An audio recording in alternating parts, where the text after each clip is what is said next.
राजा का फोन चालू नहीं हुआ अभी नहीं हुआ, बस हम चढ़ाई कर रहे हैं, हम ऊपर चढ़ गए फिर फोन लगाते हैं। एक माँ पूछ रही थी बेटे की खबर और बहू जंगल की ऊंचाइयों का हवाला दे रही थी। ये आवाज है उस सास की जो अपने बेटे राजा रघुवंशी की एक झलक के लिए इंतजार कर रही थी, और दूसरी तरफ थी सोनम, वही सोनम जो आज इस पूरे हत्याकांड की मुख्य संदिग्ध है। और ये थी सोनम की अपनी सास से आखिरी बातचीत, लेकिन इसके बाद छा गई एक लंबी खामोशी। और अब इसी बातचीत को लेकर सवाल उठ रहे हैं। सवाल ये कि क्या जिस वक्त सास को पहाड़ों और झरनों की कहानियां सुनाई जा रही थी, उस वक्त तक राजा इस दुनिया में था भी या नहीं? क्या सोनम ड्रामा कर रही थी? जिस वक्त सोनम अपनी सास को कह रही थी कि ऊपर चढ़कर कॉल करेंगे, क्या तब तक राजा रघुवंशी की हत्या हो चुकी थी? और क्या ये सिर्फ वक्त काटने के लिए कहा गया एक स्क्रिप्टेड जवाब था? तमाम सवाल उठ रहे हैं, लेकिन जवाब अभी भी बाकी है। एक बार आपको सुनवाते हैं पूरी बातचीत। राजा का फोन चालू नहीं हुआ अभी नहीं हुआ, बस हम चढ़ाई कर रहे हैं, हम ऊपर चढ़ गए फिर फोन लगाते हैं। और आज तो उपास होगा फिर? मेरा तो उपास है ना, मेरे को 2-3 बार बोल दिया। मैं घूमने के चक्कर में अपनी ग्यारस थोड़ी तोड़ूंगी। वही तो तेरी, मैं अभी खरियार बना रही तो मेरे को एकदम से याद आ गई कि आज तो मेरे बहू का उपास बापे। हाँ, खिचड़ी बना रही। सुबह फोन आ गया था कि उपास है, तो मैं नहाई थी।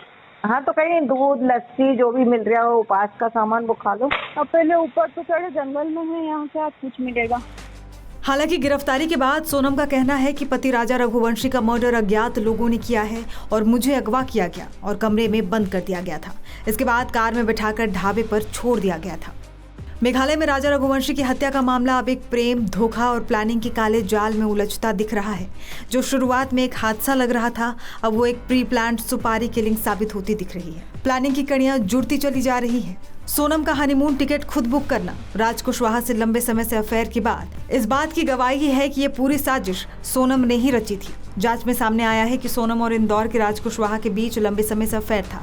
अब पुलिस को शक है कि इस रिश्ते को रास्ता देने के लिए राजा को रास्ते से हटाया गया। हालांकि सोनम के घर वाले लगातार इस बात से इनकार कर रहे हैं कि सोनम ने राजा की हत्या करवाई है। फिलहाल मामले में पुलिस ने 4 लोगों को गिरफ्तार किया है। बताते चले कि राजा और सोनम रघुवंशी की शादी 11 मई को इंदौर में हुई थी। 30 वर्षीय राजा रघुवंशी पिछले 4 साल से ही परिवार का बिजनेस संभाल रहे हैं। उनके परिवार का ट्रांसपोर्ट का बिजनेस है। स्कूल और कोचिंग को बस रेंट पर देते हैं। साल 2007 से चल रहे रघुवंशी ट्रांसपोर्ट के अकाउंट को वो पिछले 4 साल से संभाल रहे थे। 25 साल की सोनम से उनकी मुलाकात रघुवंशी ऐप पर ही हुई थी। 4 साल पहले ही रघुवंशी ऐप पर दोनों की बातचीत हुई थी। फिर शादी के ठीक 9 दिन बाद 20 मई को दोनों हनीमून मनाने मेघालय पहुंचे। 23 मई को आखिरी बार साथ देखे गए थे शिलोंग के नेंगरियाट गांव के double decker living root bridge पर, और फिर रहस्यमयी ढंग से गायब हो गए।